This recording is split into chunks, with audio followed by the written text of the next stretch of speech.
On your feet! Get them going!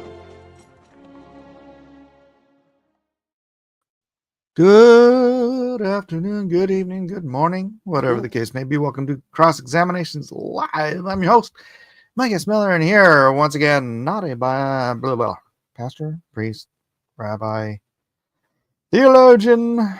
I'm not even particularly that smart, but I am here on YouTube, and for some weird reason, you're here with me, Tina.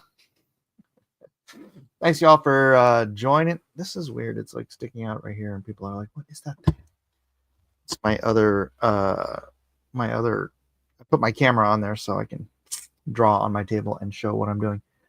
But anywho, I'm a comic book artist, creator. I am a writer.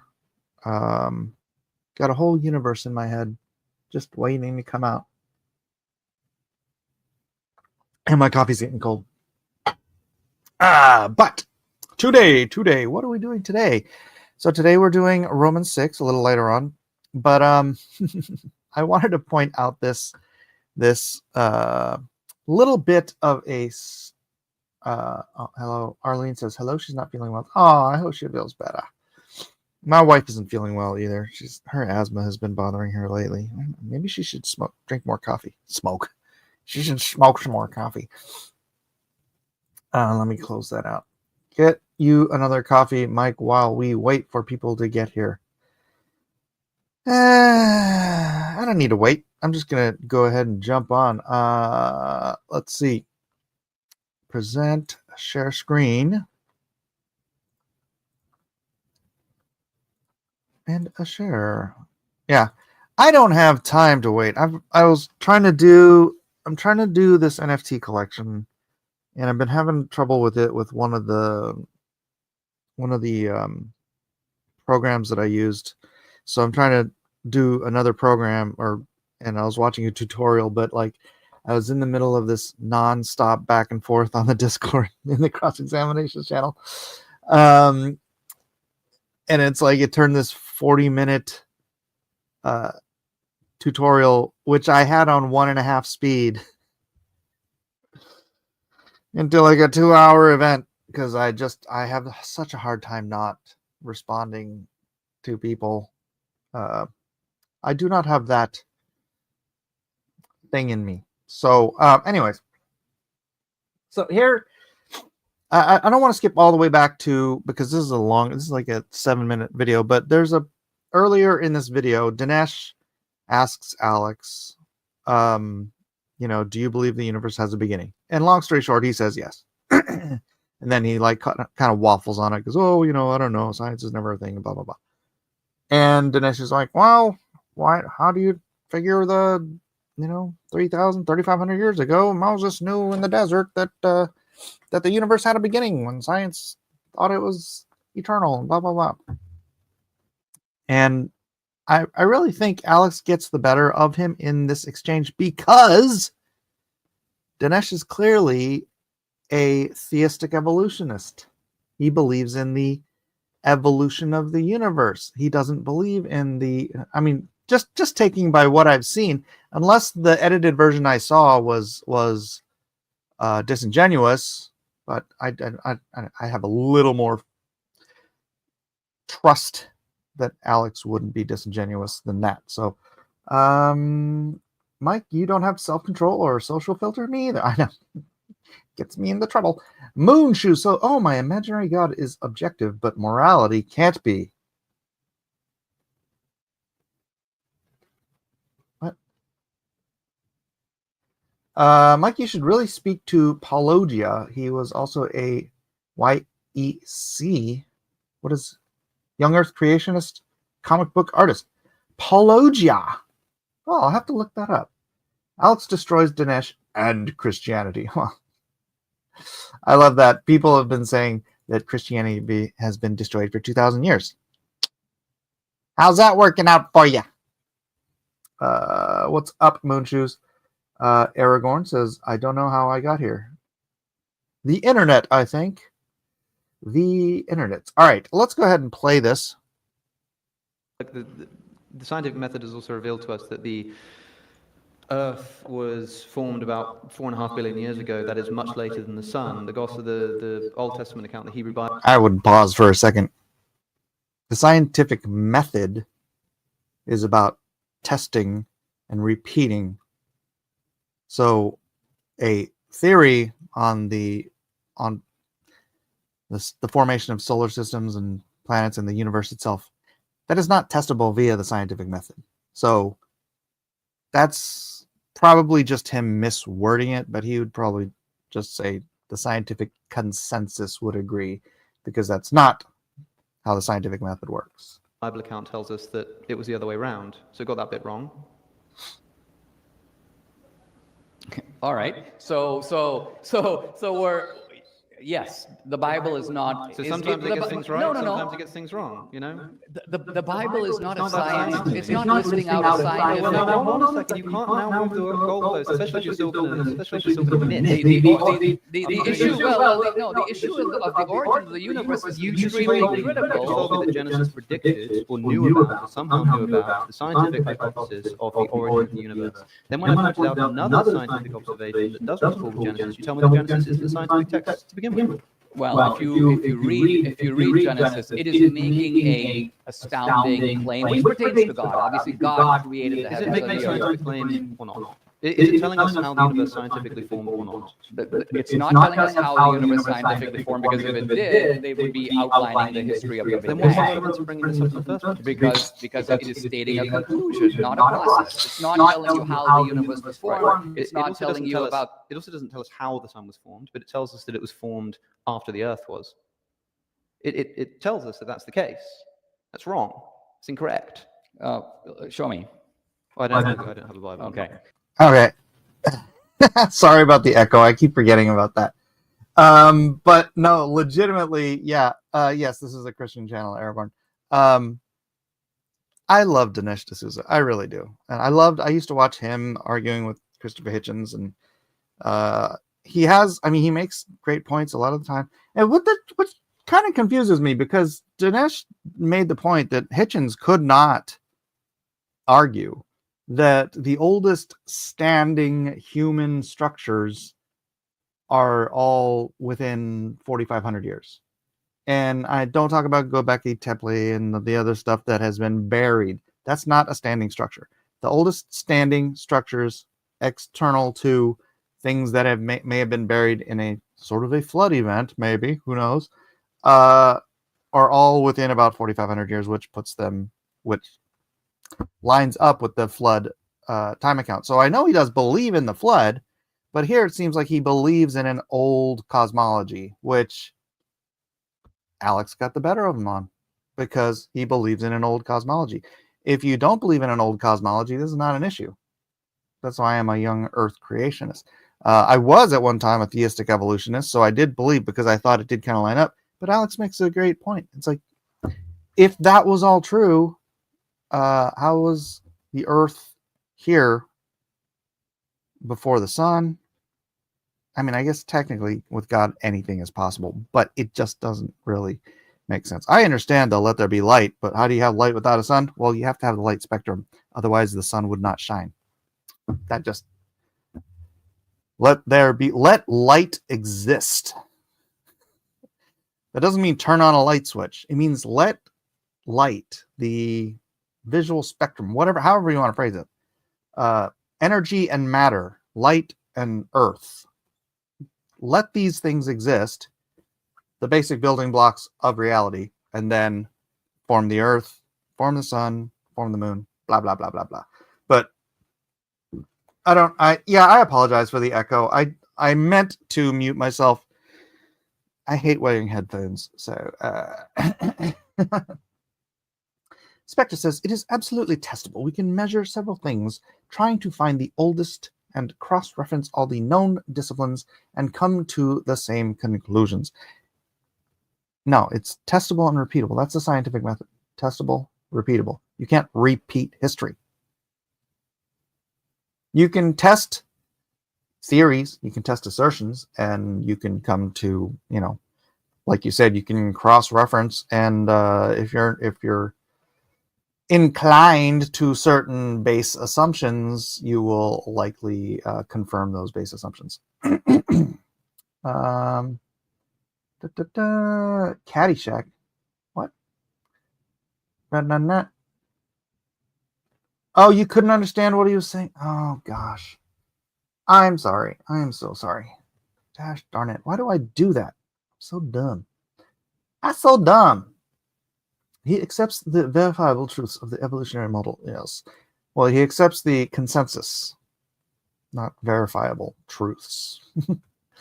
That's a truth claim. I don't like wearing headphones either. They're hot, especially outside. Okay. Hey, Mike.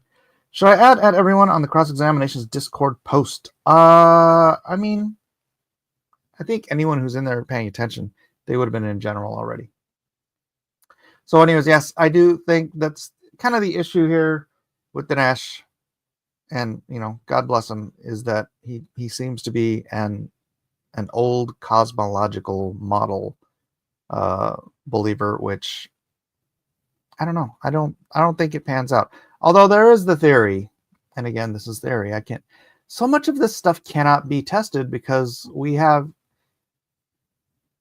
Consider our perspective. We are here on Earth. We are a speck of dust floating in the vast universe. This is our perspective. And we are, assuming, assume it for a 6,000 year, a 10,000 year, an 18 billion million trillion year universe. We exist in a moment of time, right? So for those of us claiming this absolute knowledge of both time and space from this speck of dust, glimmer of time perspective, it just seems so very hubristic. But that said, there is a theory that at the center point of the universe, time is zero. At the edge of the universe, time is however fast time is going, because time is mutable. Time can be affected by gravity. What is the gravity or whatever at the center of the universe and the edge of the universe?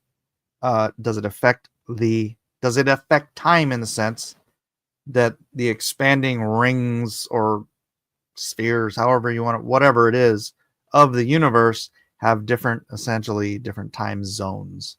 So the edge of the universe might be 18 billion years old. The Earth ring might be 6,000 years old. The center is zero, right? I don't know who came up with that theory, but I heard it decades ago from an engineer. Spectre says, this is a truth claim, empirical data, all predictive data. Every ounce of science points to the verifiable truth of the evolutionary model and the ancient age of the Earth. Well, I mean, that's a theory. No one but theists claims an absolute truth or knowledge. You literally just did, Spectre. Shall I bring it back up on screen? That is an absolute truth claim. Truth claim? That is an absolute truth claim.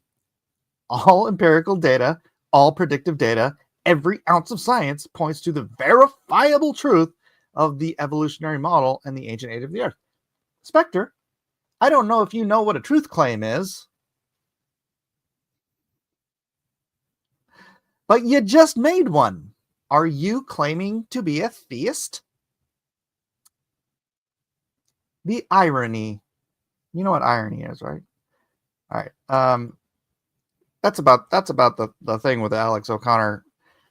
He's a smart young man, and it would be interesting to talk with him. I'm sure he I don't know. It seems like everybody he debates though doesn't.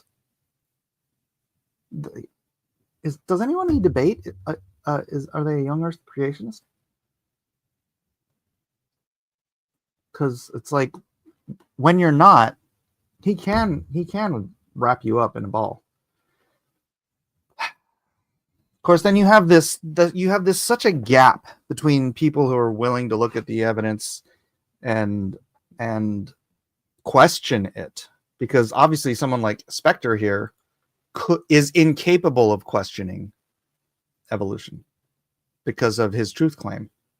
His absolutist truth claim here means his mind is incapable of questioning that truth or the evidence, like the complete dearth of transitional fossils in the fossil record. No, it's a provisional claim based out on current evidence. That is not what you said. That is very, very clearly not what you said, Spectre. I'm glad you're walking it back, but at least admit to it. Buddy says, who he debates isn't me, and therefore it's not quite idiosyncratic enough to scratch my brain.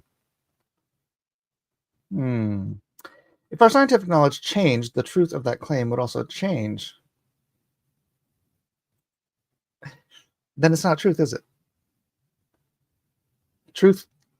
What is truth? Truth cannot change. Truth is truth.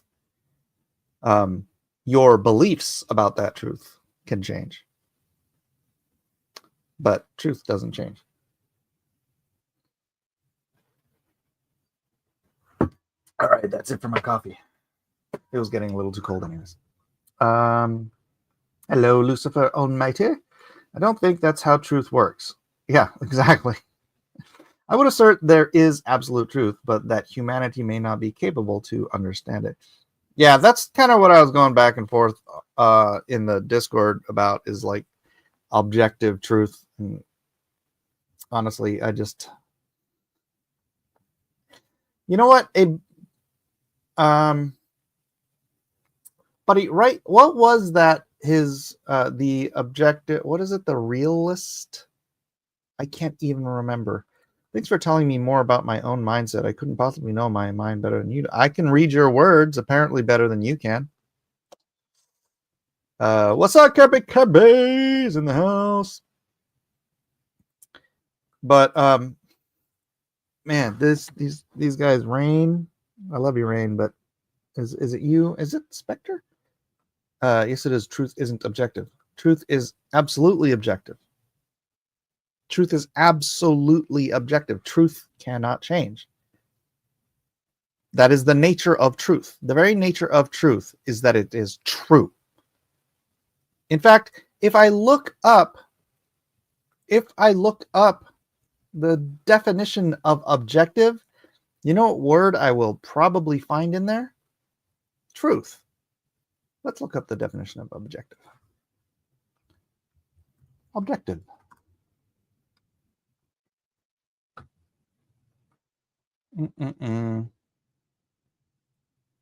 Okay, actual or real. But that's truth. That's what truth is. It's truth is actual, truth is real.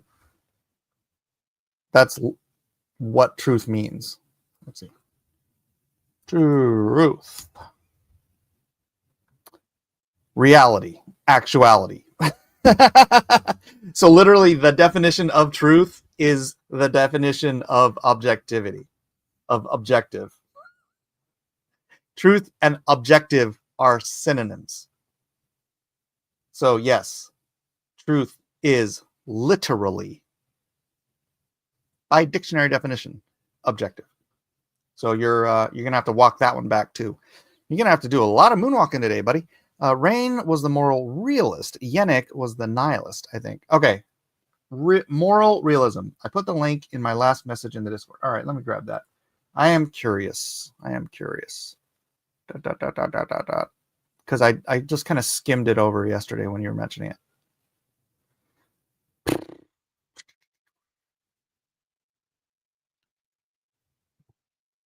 Okay. A moral realist would point out the moral incongruity of physically oppressing another sapient actor by the enforcement of unwanted will by another sapient actor or actors. So like parenting. Is there a moral incongruity in parenting? Because that's literally what you have to do as a parent. Person A murders person B. Okay, that's different. The moral realist points out that B had no agency in the robbing of their ability to freely act on their will because A impacted their ability to enact their will any longer. The lines of consent are about agency in the actions of what robs person B of their ability to participate in reality any longer. Okay, I'm gonna read through this without interjecting real quick. Moral facts exist and thus can be disputed, but moral judgments require the existence of those moral facts. A moral judgment may be subjective, but the value of the moral judgment is weighed against observable and proven moral facts that are congruent with literal facts. Thus, the moral realist can make the claim that consent is a literal fact. Consent is a truth claim. And because you exist, you are automatically endowed with the rationale to be able to consent. It becomes a grounding position of moral facts based on the imposition of wills when two actors collide. The measurements of those values then must be weighed against the actions taking place. Children don't have the necessary development to stop a bad parent from feeding them poorly or not properly attending diaper rash. The observer, who is a moral realist, can, based on the objective fact of the child's declining health, say the neglectful parent is performing something immoral. What is not subjective is the child's inability to cognitively assert their will to consent or not to this treatment at their level of development. Consent then becomes an objective measure of certain actions taken between two or more sapient actors. Is that a fair assessment? Let me see. That is the broad strokes, if not spot on. Another important aspect of this that addresses Mike's question about what if the murderer doesn't care about consent is that when removing the quality of values from a sentient actor, you can transpose them so that actor B murders actor A would be the same as before. When removing the quality of values from a sentient actor, you can transpose them so that actor B murders actor A would be the same as before. And I do hold some views that what sort of standards we can accept for when comparing sentient versus sapient.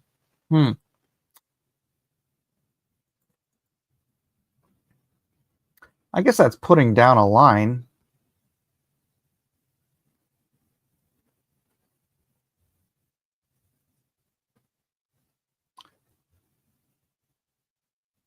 It is creating a line. It's creating a line.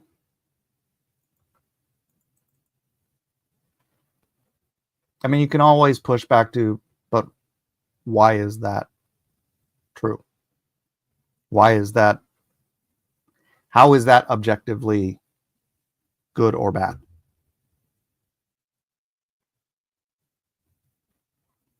Oh, I'm Yannick in the Discord. What's up, Spectre? I understand you hold that, and your fallacious appeal to definition doesn't really affect that. Okay, now definitions are fallacious. Okay. Are all statements truth claims? Can I make a statement which is neither true or false? Well, when you're making an absolute statement, like all statements are truth claims, that's a truth claim. You could say some statements are truth claims. All right. Only a Sith. Something absolutes. Deals and absolutes. That was a lot to take in. Interesting read. Please don't forget to show Mike some love and give the stream a like, subscribe, and share it out. Thank you. Mathematics. By the way, I'm underdog Mike in the thing. Agreed upon definitions are fallacious. I know. This is the tap dancing. Mathematically, assertions may be truth claims. In all other areas, were wrapped in the shroud of ignorance to know for certain. Whether or not you know the truth and whether or not you believe the truth does not alter the truth. The truth is objective. An argument from etymology can quickly become fallacious, to be frank. Are God's commandments truth or just an order with no claim of truthfulness? Well, they are truth whether or not you believe them. The claim of truthfulness is the proof of prophecy. And I'll say this again for Spectre because he clearly can't grasp it in the Discord. The Bible prophesies. The writers of the Bible, Moses through Paul, through John, I guess you could say, they could prophesy, indicating that they could speak for God. Only God is outside of time, and therefore only God can deliver messages proving the messages are from God by proving that those writing it can write from outside of time. And it's not them writing from outside of time, it is God speaking through them, which is why their words become scripture. Deuteronomy 18:18 says if someone says that they're speaking for God, like Buddha, I know Buddha's not speaking for God, but like Krishna or Muhammad or Joseph Smith or anybody claims they're speaking for God, and they cannot give you accurate prophecy. If what they say does not come to pass, you kill them. I don't know why people don't see this as a really freaking high bar to opt in for a job. It's like, do you qualify for this job? I don't know. Can you accurately tell the future 100% of the time? No? Then sorry, we're not going to take your words as the word of God. That's a very high bar. And it's not just some guy in the desert wrote some stuff and some people believed it. They believed it because they were proving that they spoke for God with prophecy. That you just ignore that and you just say, oh, no, it's just some guy. That's just some guy. And then we had the whole thing about Tyre yesterday. So I can't remember. Was it Ezekiel? Who was it that did the Tyre prophecy? Where Tyre was gonna be torn down and thrown into the sea, even though it was like this megalithic city-state on an island with 300-foot walls. It was impenetrable, and people after people tried to attack it, but nobody could. And it was like the Manhattan of the ancient world, except with 300-foot tall walls all the way around it. And it's prophesied that it gets torn down and thrown into the sea. And then 300 years later, young fella named Alexander the Great comes along, builds a little causeway connecting Tyre to the mainland, marches his army on the causeway, because that's the thing. So like when you're an island and you have 300-foot tall walls, ships can't penetrate you. Ships don't have the footing. They can't build ballistas and stuff. They can't do anything. They can't climb up your walls. It's 300 feet. 300 feet is freaking huge. It's 30-story buildings surrounding this island. Alexander the Great builds a causeway, marches all his army up to the walls of Tyre.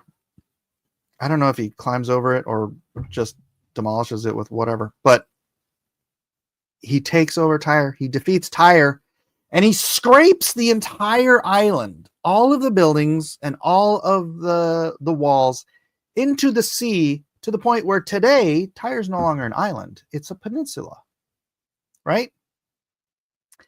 300 something years after it was prophesied that Tyre would be scraped into the sea and that it would be a place where fishermen dry their nets. And then I posted a picture of Tyre today where fishermen dry their nets. And they're like, no, Tyre's still there. It doesn't say it's not going to be there. It says it will never be rebuilt. Do you see Tyre today? It's like this little one-story podunk freaking town that's a place for fishermen to dry their nets. And they're like, oh, no, not prophecy. No, me. That's right, Lucifer. It's because of the land bridge that Alexander built. Exactly. And Alexander scraping the entire city into the sea.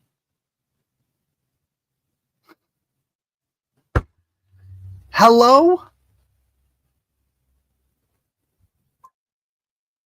Everything you said applies to the prophecy of the Bible. Also applies to Hindu. No, it doesn't. I looked all this stuff up. I looked up every prophetic claim in every religious text I could find when I first came to the conclusion that the biblical prophecy was true. I went on a search because I'm like, just like anybody who finds a favorite author, they're like, ooh, what else has this guy written? So I went on a search and I'm like, okay, this is the claim. This is the claim.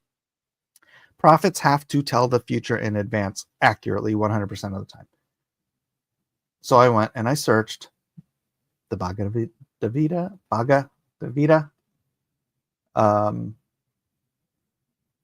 the Quran, Book of Mormon, everything. I even looked up Nostradamus. Nostradamus got like one pretty good hit. The rest of it is all just gobbledygook. So no, you can make this claim, Spectre, but if you go and look it up and research it the way I did, you will find that to be false. I would love nothing more than to find another holy book written by God that proves it's written by God. That'd be great. I wouldn't ignore it. I'd be like, sweet, let's go. This God wrote more stuff. He didn't. Mike, sounds like that whole prophecy debate is a huge tire fire. Dad jokes. It wasn't scraped into the sea. The buildings are still there. You think those little ramshackle wooden buildings are the great city of Tyre? That is completely dishonest, Spectre. You are lying to yourself if you think that. It's ridiculous. The city is, see, this is what I'm talking about. The city is still there. No, the city is. It's like if you freaking scraped off all of Manhattan, all the skyscrapers, all of the freaking everything in New York was scraped into the sea, and then you built a little bunch of one-story houses, and you say, look, the city's still there. There's a city right there's Joe's Crab Shack. I can see that's the same. It's not the same thing. The city will never be rebuilt. That city was I can't remember the exact phraseology, but it said it made people rich because it was the trading capital of the old world, of the ancient world.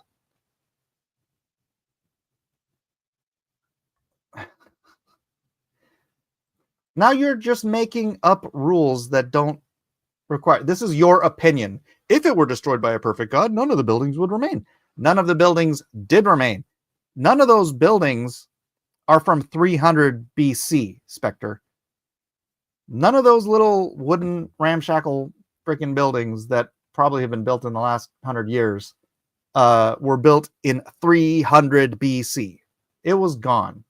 That doesn't mean people can't move back in and put up little shacks. Not shack. I mean, it's maybe 1 or 2 story buildings at best. This is completely disingenuous of you. Does it not say 2 stones? It doesn't say that no one would ever put up a house again. It says the city will never be rebuilt. The city and the comparison. You guys can't even give like an inch of probability. You're not astonished at all that the fact that it said the city would be scraped into the sea and Alexander the Great did exactly that has any relevance. You're like, I'll just ignore that because there's still people who live there. or at least people have moved back there. This is how disingenuous your brain is. And I'm not saying you're trying to be. You might, I don't know, but you're lying to yourself if you are actually holding this position. It's ridiculous. Do great cities not have terribly unimpressive buildings? Is Tyre? Forget it. This is a pearls before swine moment. You guys are being completely unobjective and disingenuous, and I'm done arguing with you. It's so ridiculous. Anybody who isn't just bound and determined to reject every piece of evidence they see will see that and be like, at the very least, they would be curious. Like, wow, does the Bible actually say that? Does history actually say that? And then you go look it up and you discover, yeah, the Bible does actually say that. It was written before that, and it did actually happen. It is so convincing that a lot of scholars have tried to claim it was written after the fact. They aren't like you guys who just say, oh no, the descriptions aren't 100% perfect to what I think it should say. They actually try to claim it was written after the fact because the prophecy is so exact. So I guess you got two realms here. You've got those who want to deny it exists and those who want to pretend like it doesn't say what it says, which is you guys. Okay, I'm done with that. Pearls before swine. I got it. I got to stop. I'm just freaking banging my head against the desk here. All right, Romans chapter 6. What shall we say then? Shall we continue in sin, that grace may abound? God forbid. How shall we that are dead to sin live any longer therein? Know ye not that so many of us were baptized into Jesus Christ, were baptized into his death? Therefore we are buried with him by baptism into death, that like as Christ was raised up from the dead by the glory of the Father, even so we also should walk in newness of life. For if we have been planted together in the likeness of his death, we shall also in likeness of his resurrection. Be in likeness of his resurrection. Sorry. I need some water.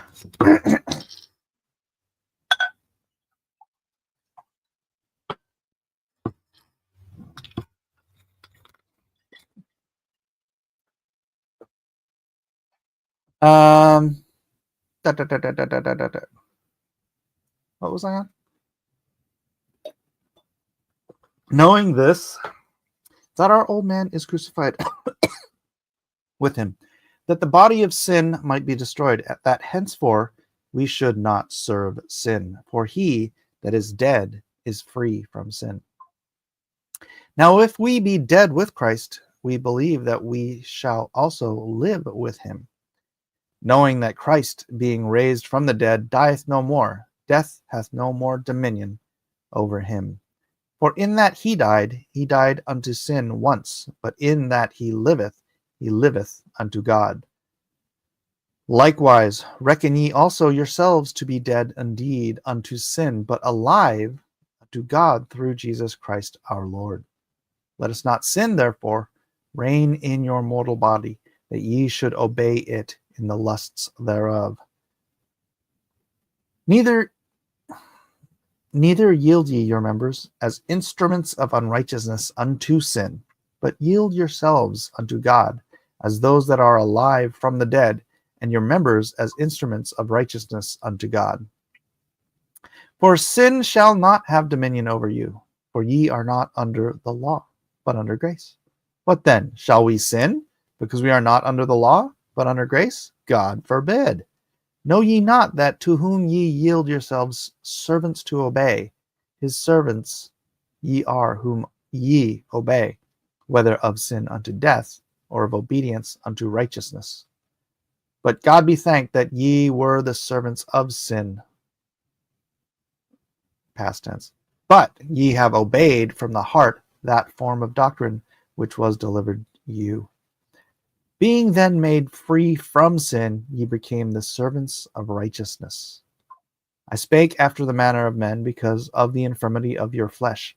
For as ye have yielded your members servants to uncleanness and to iniquity, unto iniquity, even so now yield your members servants to righteousness, unto holiness. This is also very straightforward. For when ye were the servants of sin, ye were free from righteousness. What fruit had ye then in those things whereof you are now ashamed? For the end of those things is death. But now, being made free from sin, become servants to God. Ye have your fruit unto holiness, and the end everlasting life. For the wages of sin is death, but the gift of God is eternal life through Jesus Christ our Lord. The gift. The gift. I always hammer down on this because the work righteousness folks just can't seem to understand that salvation and eternal life is a gift. You cannot work for a gift. Okay. Yeah, I didn't have a lot to add. I mean, that Romans is so often just so very, very straightforward. I don't. It's like, what's there to interject here? I mean, unless you didn't understand something. If you have a question, let me know. What is up? Amy just showed up. Why don't you use Blue Letter Bible if that was your evidence of objectively true Bible? Because it's all very straightforward. There's nothing in there that I question. I understand it, Spectre. So Spectre in the Discord is trying to say that because our English Bibles aren't perfect translations, then it can't be objectively true. And I tried to make the point to him, I don't know how many, at least a half a dozen times, so much it was like, again, I'm going batty just saying the same thing. I hate repeating myself. You can ask my wife. She asked me something, I answer it, and she asked it to me again. It's like, patience is not my virtue. Not one of my gifts. And he's asking the same thing over and over and over and over and over and over and over and over again. The original text is the objective truth. The translations get the original text, the message across. There's no moral ambiguity that I can think of from the Hebrew and the Greek to the English, right? There's differences in stories. There's differences. I mean, not in stories, but like in the stories, whatever. It's the message is there, and the moral truth is there when it's teaching moral absolutes, right? Not one of your gifts, Mike. You got far more than me by far. Oh, so that's your subjective opinion.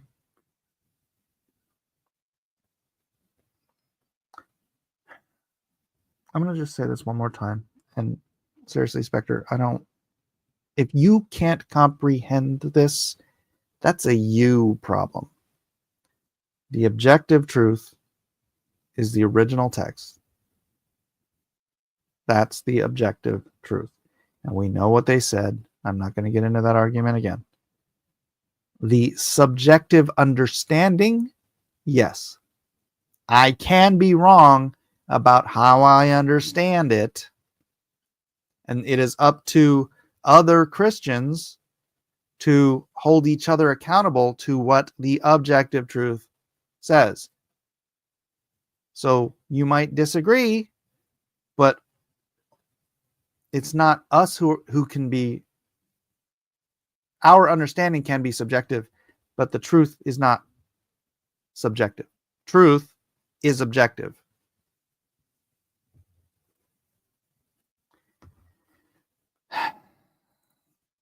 I've answered you on this so many times. Why do you keep asking it when you know what the answer is? You honestly, this entire episode, you were like so disingenuous about all of your questions. It's seriously.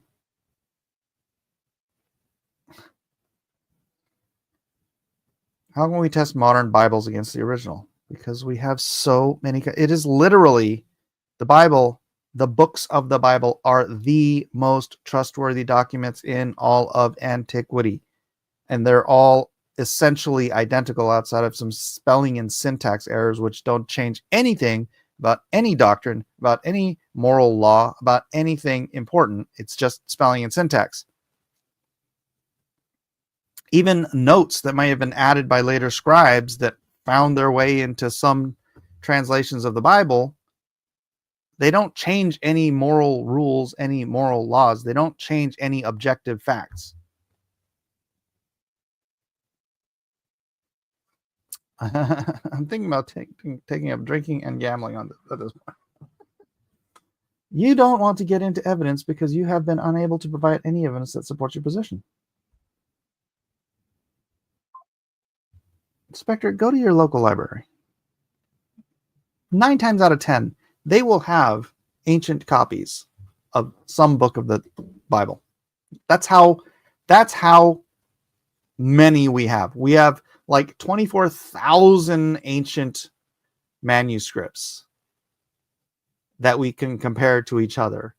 And because we can compare them to each other, all those little spelling and syntax errors, they get noped out, because all of the consistency between all of the copies shows that we know what the original said. You don't have to have the original if you have 24,000 copies that all agree with each other about what the original said. And they're all over the place. It's not like in Islam, where I think it was Caliph Uthman, he gathered together all the different versions of the Quran and then burned all the ones that disagreed with his version. And that's why there's only one version, except there's like 2 versions, so it's not really true. But that's why most Muslims claim there's only one version of the Quran, because they gathered them up and burned all the ones that disagreed with his copy. I mean, that was smart on their part, but that's not what happened with the Bible. There's so many copies all over the place, and they were never gathered together and burned. They just all still agree with each other. That's how we know that it's trustworthy. Literally, ask. Oh, don't ask, because you won't listen. Says who about what? Drinking and gambling can be enjoyable, just don't do it a lot. Vast majority of our manuscripts are in languages the apostles didn't speak or write. Doesn't matter. First of all, that's a dumb argument, because the apostles did speak Greek. They're from the Roman province of Judea. They spoke Koinonia Greek. It was the language of the world at the time. So annoying.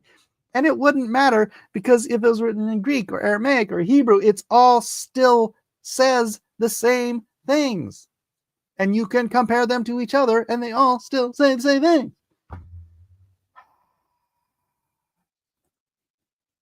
For someone who doesn't find pre-sup compelling, you're doing a pretty good job.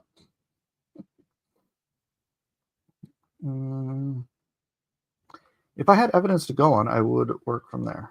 Yeah, right.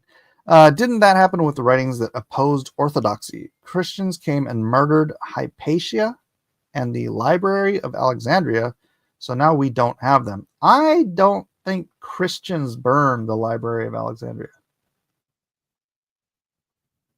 I don't think that's the case. I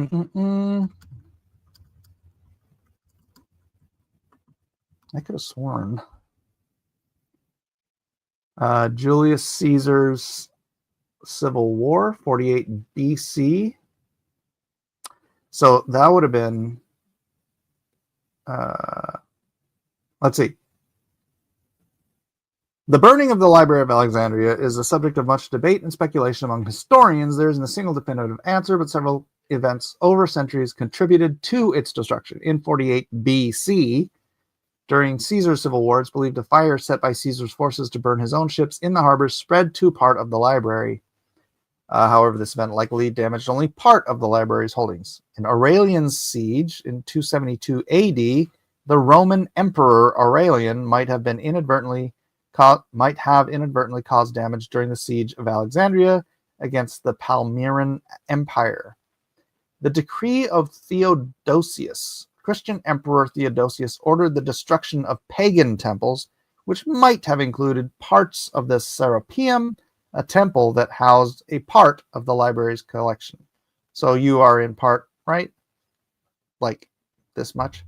And then Muslim conquests in 642 AD, there's a legend that Caliph Umar ordered the burning of the library's remaining books after the Muslim conquest of Alexandria.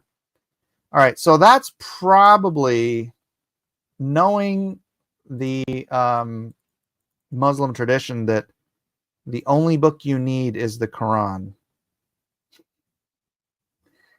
That one has a lot more merit to it, but you're about this much right about Christians doing it. Alexandria has been damaged multiple times by many groups, yes.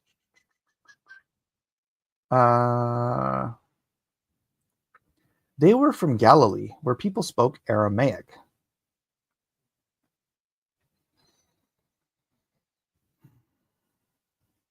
Do you know why the Septuagint was the Bible of the day in ancient Judea?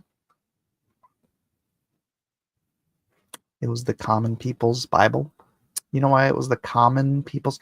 Why Koine Greek, meaning common Greek? You know why it's called common?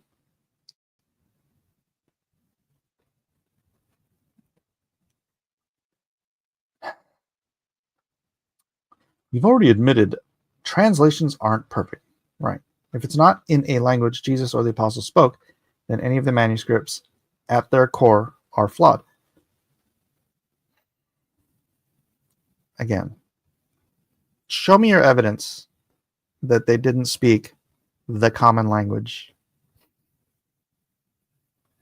Can you show me your proof that they didn't speak the common language of the area they lived in? Do I think they spoke Aramaic? I'm sure they did. Can you prove to me they didn't speak Greek too?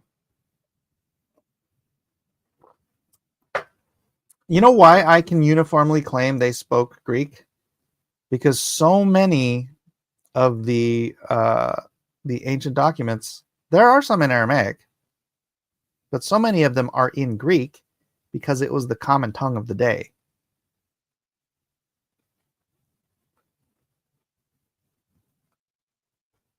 And no Mexican can possibly speak English.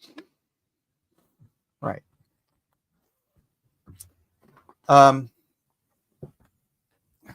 don't know how else to say that. They were in circulation, right? We have a fragment, I think it's from 70, no.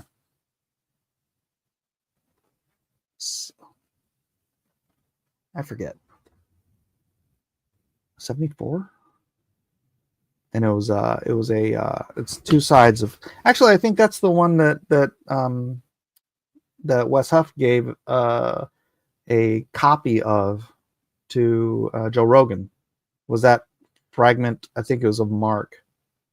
Matthew? Mark? That was one of the M ones. Yeah, that's dated to like 74. And it was on a codex, which means it was books. Books were invented because they wanted to be able to carry the Bible with them. So they would just copy these things all the time. That's why we have so many, because everybody wanted these words, the word of God. Everybody wanted the messages from the apostles. And but he says, if you wound up anywhere in the empire, you could muddle along in Koinonia basically everywhere. Yeah, it was it's common Greek. It's the common language of the Roman Empire. I don't get that argument. Tolstoy is enjoyed by the Japanese in their native language. I doubt the meaning of the book has changed. You needed to understand the Roman giving you orders. The Romans didn't speak Aramaic. People had to reliably be able to communicate with Roman officials even during the Pax Romana, before and after. It's not unreasonable to suggest people had passable lexical grasp or greater of the common language of the empire. This isn't unique merely to Judea. All right. Exactly. Thank you, Buddy Rabbit. I don't do both much myself, says Lucifer Almighty, but have enjoyed playing some gambling games from time to time. Okay, well, you guys just continue your little conversation in the chat, Lucifer and Tina.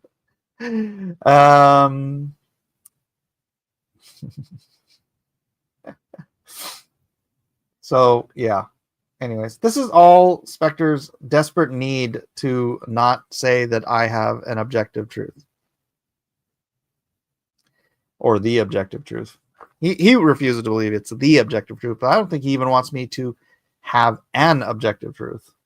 I believe it's both to myself.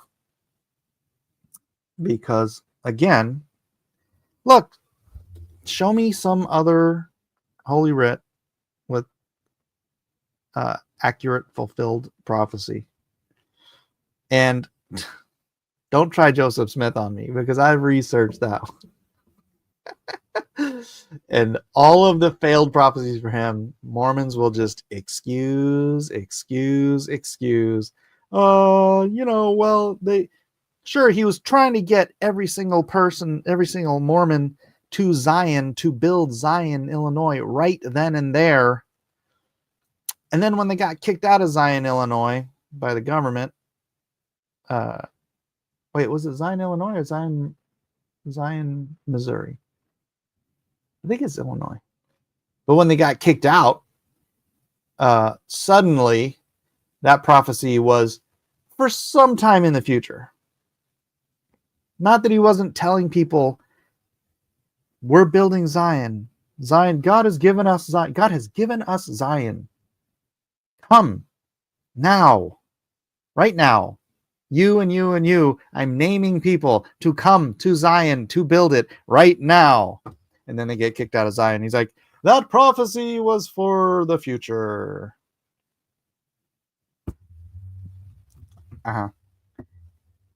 Good one.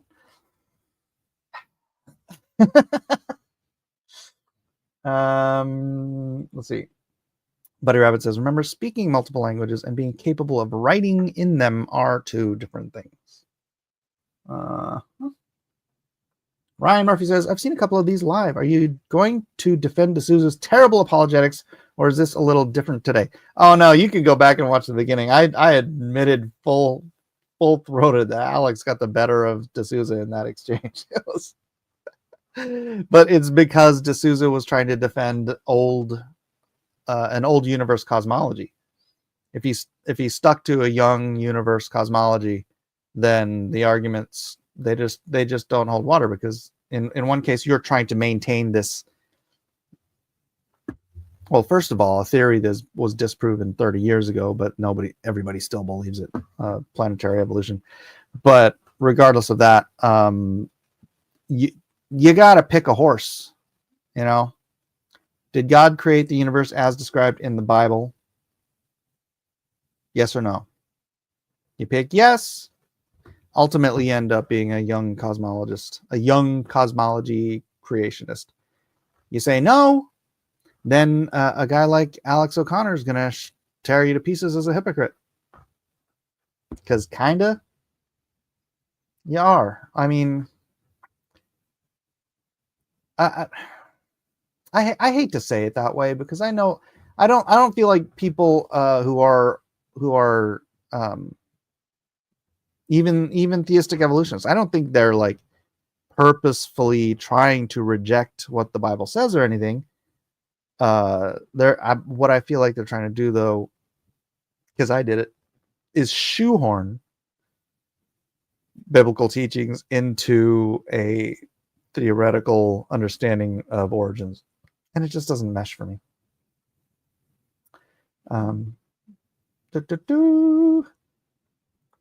Isn't that what some Christians say about some of you will not die before I come back in my power? What?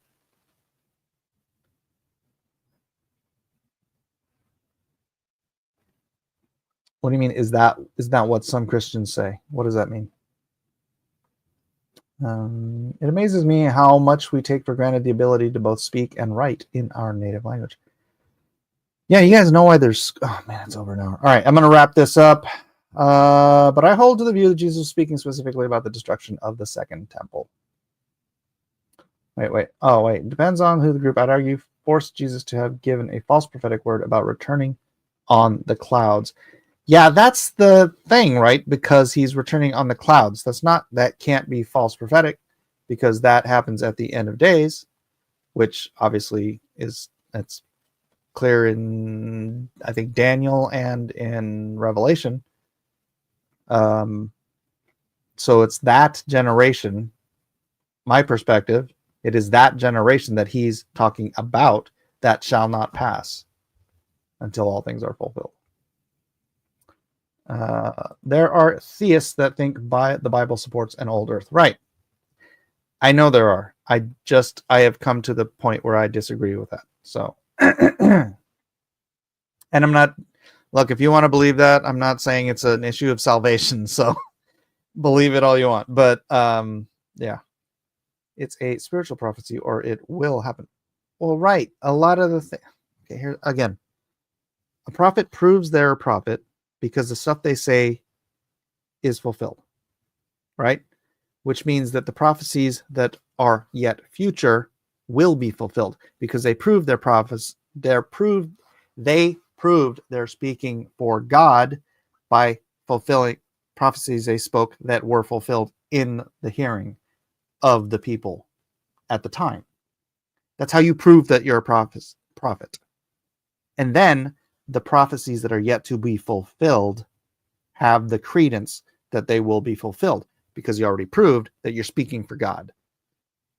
Right? If you just said everything in the Bible is already fulfilled, there's no prophecy left. But there are still things that need to be fulfilled. When Ezekiel wrote, I don't know, 3,000 years ago, about Israel becoming a nation again, May 14th, 1948, right? That prophecy was fulfilled in 1948. But you had how long? Actually, I think it was only 1,500 years. Is it 1,500 years? I can't remember. Just call it 2,000 years. So, but you had this. No, it was more than that because it was before 2,500 years, maybe. Call it 2,500. So it doesn't matter. Whatever the exact date was, the exact date came. Just because it hadn't been fulfilled yet didn't mean it was not prophecy. Some prophecy, the majority of it's already been fulfilled, except for Revelation, some stuff in Daniel, some stuff in Ezekiel, right? Some of it is still yet to come. And that's why we trust that it's still yet to come, because they proved through the prophecy that came true that God was breathing truth through them. Buddy is post-millennial. Post-millennial what? The only prophecy about Jesus that came true was riding a donkey. Rain. No. Have you read Isaiah 53? Go read Isaiah 53. We still need to be able to demonstrate the cause, otherwise it's not prophecy. The cause? The authorship. True, I cannot rule out other reasons someone can predict the future. Well, that's how I came to believe in the Bible, because the prophecy, such as Tyre, I mean, to me, because I was curious. I wasn't in this defense mode that I didn't think that it could be. I wanted to test whether it was, not sit in a state of absolute denial that it could be, right? And so when I read that Tyre prophecy and the Ezekiel prophecy and the 300 prophecies about Christ that came true in Christ's time, I had to accept that there are really only two options. God, who claims to write in advance because he's outside of time, actually wrote this book, or time-traveling aliens determined to fool the world into being better people. wrote the book. So I opted with the God, but okay, it's within the specter of the multiverse of possibilities that it's the time traveling space aliens determined to fool the world. Would you rather believe that? I guess that's your faith choice. Would you rather believe in time traveling aliens, or would you rather believe in God? I guess if you want to maintain your moral freedom, as in you don't have to listen to an objective moral guide, then you'd opt with the time traveling space aliens and just be happy with that. Excuse it. But you can't just dismiss prophecy, because it is absolutely there. It's absolutely true. All right. Anyways, thank you everybody for being here. I got to get back to trying to figure out this NFT thing. God bless you all, and we'll see you all on the next. Oh, by the way, yes, do drop into the Discord if you want to continue this conversation, but try not to distract me as much as I have been this morning, because I got stuff to do. God bless you all, and we'll see you on the next exciting episode of Cross Examination. Back in line, you dog!